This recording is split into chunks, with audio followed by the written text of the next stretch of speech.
street art is so much more than just doing work with spray cans. It includes a lot of other art forms, pretty much anything that's temporary and in the public space. Street art in Melbourne first arrived in the 1980s from the vibrant city of New York.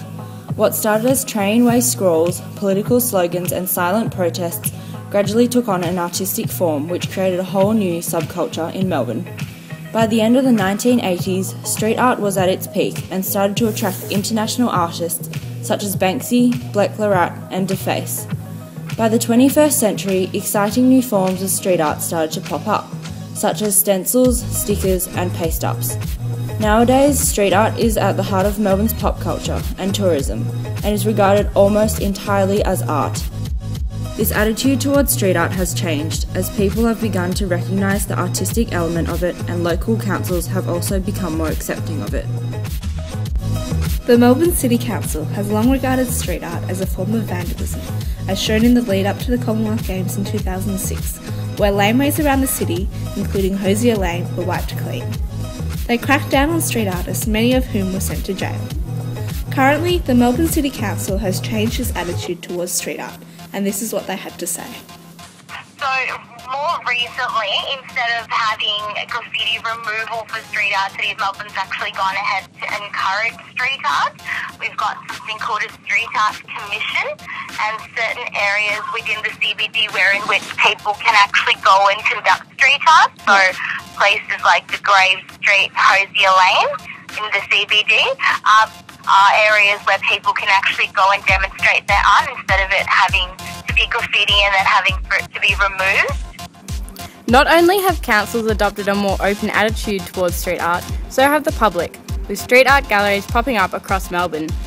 By giving street art a permanent spot in galleries, the mood of the work changes dramatically. What used to be a thrilling, exhilarating and temporary method of expression is now placed in a very controlled and formal environment as decorative art.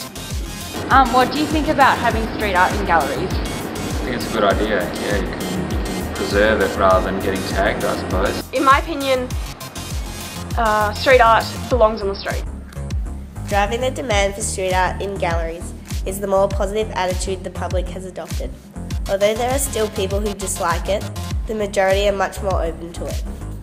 In the beginning, people were really scared of it, and now most people, including the council, are pretty supportive of it. Of course, there are still people who hate it, but in general, people realise that it's a tourist attraction in Melbourne and it adds something really interesting and exciting to the city. I like street art when it's artistic and it's not vandalism. So things like this I like, but when it's like lewd messages, I'm not a big fan of it. I appreciate graffiti, which is good, like it is an art form. Is colourful, it's vibrant, it's different. It's great. It colours up, provides colour to sort of laneways and darker parts of the city. I like to see it as the passion of someone's feelings. It's good, like there's some sketchy stuff around, but there's real good stuff you get to see and be encouraged. Street art has undergone many changes since its arrival from New York in the 1980s.